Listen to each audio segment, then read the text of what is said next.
Hola y bienvenidos al Picalibro.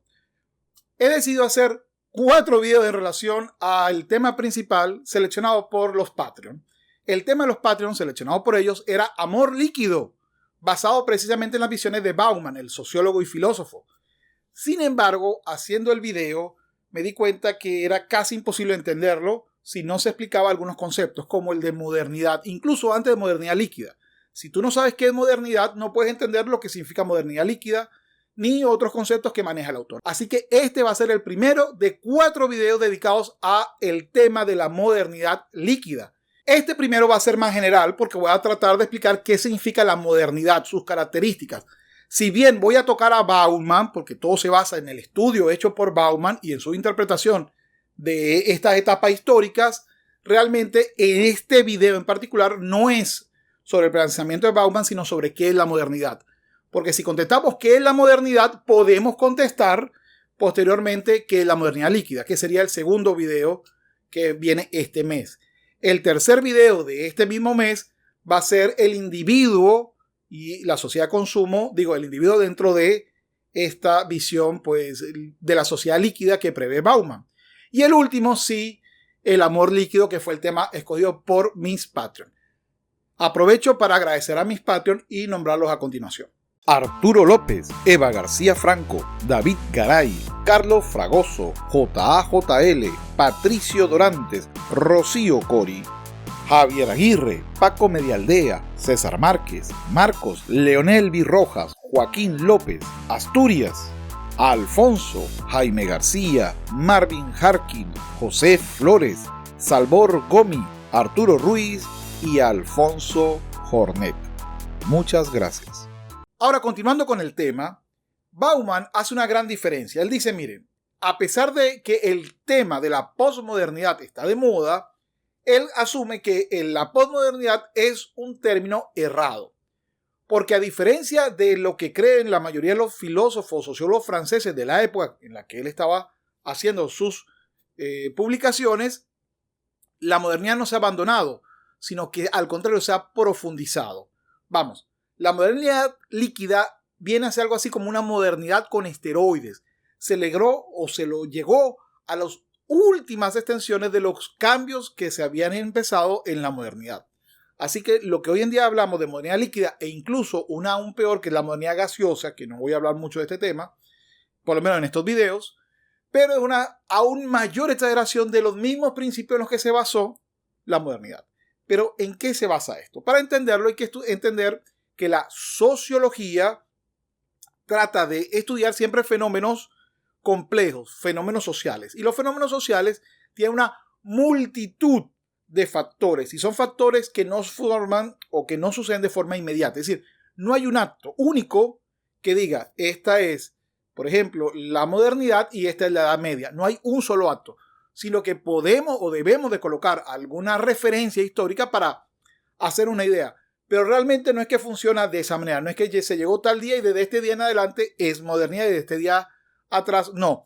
Sino que son procesos paulatinos de cambio que terminan explotando normalmente en 2 o en 3 o en 4 actos al mismo tiempo en varias partes del mundo. Así que la sociología estudia multiplicidad de factores sociales que logran el desarrollo de la sociedad como la conocemos hoy en día o de cómo fue en algún momento. Para que se haga una idea sencilla, factores sociales comunes estudiados son el fin, es decir, la motivación de la sociedad. Vamos, si la sociedad se mueve por una utopía o por un fin de la historia o para llegar a un nirvana, etcétera, etcétera, o no. También es los cambios en la economía, los cambios en la movilidad social, los cambios en la cultura social, los cambios en el manejo del poder, la tecnología. En general son estos 5 o 6 factores preeminentes los que realmente determinan los cambios. Ahora, la modernidad surge precisamente porque estos factores se fueron diluyendo o se fueron perdiendo sentido con respecto a lo que llamamos el régimen anterior. ¿Qué es el régimen anterior? El régimen anterior podría ser lo que se llama la Edad Media. La Edad Media tardía principalmente, pero la Edad Media. A ver, se lo explico de forma gráfica para que sea más sencillo. El régimen anterior o el sistema de la Edad Media funcionaba a través de un fin que te lo daba un Dios universal. Es decir, tú vivías porque un Dios te decía qué tenías que hacer. Y tú te portabas de esa manera porque tú querías llegar a una finalidad, al cielo. Luego, es decir, esa es la utopía más la motivación. Dios más llegar al cielo. Pero en materia económica, el factor principal era la tierra. El dueño de la tierra era el dueño realmente de los factores de producción, entre comillas, que era la agronomía, porque era principalmente tierras. El ascenso social se hacía a través de parentesco, realmente se heredaba, eran estos títulos nobiliarios principalmente, es decir, eran muy poco frecuentes los cambios que se daban dentro del propio sistema, diferentes que cayeras en guerra, invasión, etc. Y esa es otra categoría. El concepto normal es que dentro de un sistema feudal o monárquico, normalmente se heredaba las mismas posesiones. Otro elemento importante es el concepto cultural. A nivel cultural, lo que más era importante o relevante era la tradición. Es decir, tú vas a ser panadero porque tu papá fue panadero, porque tu abuelo fue panadero, porque tu bisabuelo fue panadero, porque tenemos 200 años siendo panaderos, o haciendo vinos, o siendo los señores feudales de esta zona. La tradición era muy, muy importante. Y el último es el ejercicio del poder. Se hacía a través del rey, de un título nobiliario o, en su efecto, el señor feudal. Pero este sistema fue haciendo aguas por todas partes y no solamente se basó en la idea de alguien, sino en muchas personas fueron ideando y publicando manifiestos y cambios de muchos de estos elementos. Por ejemplo, que la finalidad no los tenía que dar a alguien que a su vez interpretaba a un dios. Eso era contrario a, incluso dentro del Renacimiento, ya había muchas voces que decían eso no me parece muy lógico. Y así fue desarrollándose lo que se llamó luego la Ilustración. Y Kant me hace una muy buena descripción. La Ilustración es casi la filosofía de la modernidad, son prácticamente sinónimos. Ilustración significa el abandono por parte del hombre de una minoría de edad cuyo responsable es él mismo. Esta minoría de edad significa la incapacidad para servirse de su entendimiento sin verse guiado por algún otro. Sapere aude, ten valor para servirte de tu propio entendimiento. Tal es el lema de la Ilustración. Entonces, dentro de la modernidad, para que ésta pudiera salir o ésta pudiera emerger, había que acabar con todas las instituciones y todos los sistemas anteriores. Así normalmente funciona. Y, por supuesto, allí se considera que la modernidad realmente es un dilusor de los sólidos del régimen anterior o del régimen antiguo. Si el espíritu era moderno, lo era en tanto estaba decidido a que la historia se emancipara de la mano muerta de su propia historia. Y eso solo podía lograrse derritiendo los sólidos, es decir, según la definición, disolviendo todo aquello que persiste en el tiempo y que es indiferente a su paso e inmune a su fluir. Esa intención requería a su vez la profanación de lo sagrado, la desautorización y la negación del pasado y primordialmente de la tradición, es decir, el sedimento y el residuo del pasado en el presente. Por lo tanto, requería asimismo la destrucción de la armadura protectora forjada por las convicciones y lealtades que permitía a los sólidos resistirse a la licuefacción. Ahora vamos con la modernidad. En la modernidad, el que da los fines ya no es Dios, sino la razón. Y a nivel ideal, esta razón es universal, es algo común en todos los humanos. Ese es el ideal. Y por supuesto, la finalidad es, si todos pensamos, si todos podemos obtener un nivel de inteligencia promedio o igual, todos vamos a terminar decayendo en la misma utopía, una sociedad perfecta, planificada y con calidad de vida para todos. Esa utopía es igual si eres liberal, comunista, comunista marxista, si eres incluso libertario. Es decir, todos consideran que se llegará a un telos, a un fin de la historia. Cuando lleguemos a esa utopía, no hay más historia porque todos estaremos de acuerdo, nos agarraremos de la mano, cantaremos y todos estaremos de acuerdo que el mundo es así. Esa es una de las características de la modernidad, que hay un telos, que hay un fin, que hay un nirvana, que hay un cielo basado en la razón, en la planificación, etcétera, etcétera. Las diferencias nacen cuando la razón no está suficientemente despierta o cuando vuelve a quedarse dormida. Este era el credo explícito de la confianza absoluta de los liberales post-iluministas depositada en la capacidad humana de lograr una inmaculada concepción. Nosotros, los humanos, estamos dotados de todo lo necesario para elegir el camino correcto, que una vez elegido resultará ser el mismo para todos. El sujeto de Descartes y el hombre de Kant, armados con la razón, no podían equivocar el camino si no los expulsaban o si los tentaban a salirse la recta senda iluminada por la razón. Las diferentes opciones son sedimentos de los hierros de la historia, el resultado de un daño cerebral que puede denominarse prejuicio, superstición o falsa conciencia. Los poetas, historiadores y sociólogos románticos se unieron a los políticos nacionalistas para señalar que, antes de que los humanos empezaran a exprimirse individualmente sus cerebros para escribir el mejor código de cohabitación que su razón les dictaba, ya tenían una historia colectiva y costumbres obedecidas colectivamente. En la economía, los cambios que se fueron dando es que fue creándose una nueva factor social importante, y eran las ciudades. En las ciudades, que por cierto un factor tecnológico, pero en las ciudades cada vez fue más relevante no tanto la cantidad de tierras que tuvieras, sino profesiones u oficios. Ejemplo, la panadería, el empresario, lo que llamaríamos emprendedores, las profesiones liberales, el médico, el abogado, etc.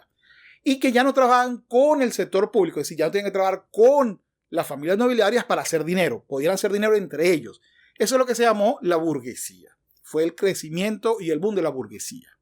Es decir, de empresas, de profesiones liberales, etcétera, que no necesitaban un título pues heredado para poder progresar o montar su idea, etcétera, etcétera, su negocio.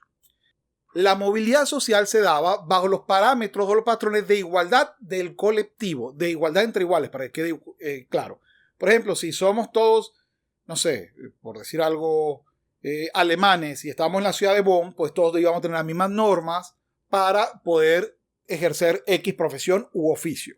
Así que en principio la igualdad ante la ley, es decir, ya no hay un señor feudal por encima de los demás, ni hay alguien especial que haya heredado su apellido para que pueda hacer el negocio y nosotros no, sino que vamos a ser iguales ante la ley bajo ese concepto. Es decir, no hay privilegios, ese es el concepto. A nivel de cultura, se crea, por supuesto, el concepto de libertad individual. Es decir, ya no tengo que obedecer lo que se hizo antes e incluso aborrezco lo que se hizo antes porque lo que deseo es precisamente lo que es la novedad. Es decir, el valor ya no es la tradición. Si es tradición, es feo, es horrible, hay que cambiarlo porque solamente responde a algún tipo de atraso intelectual. Decían, incluso todavía lo dicen hoy en día, si tú estás apoyando eso es porque tienes una creencia religiosa, porque tienes una creencia irracional. Es decir, no aceptan el concepto de que la tradición puede tener algunas normas que la humanidad haya aprobado y que se mantengan y que se deben de mantener usando la razón, sino que consideran que todo lo que vino antes de ellos es negativo y se requiere cambiarlo. Eso es el concepto realmente que hoy en día se ve en lo que se llama progresía. Es decir, en los progresistas. Los progresistas creen que hay que siempre cambiarlo, que la novedad es lo bueno y que quedarnos con fórmulas anteriores es lo malo. Y en materia de poder, el poder lo podíamos ejercer si ya no había ciudadanos de segunda y de primera, lo podíamos ejercer entre todos.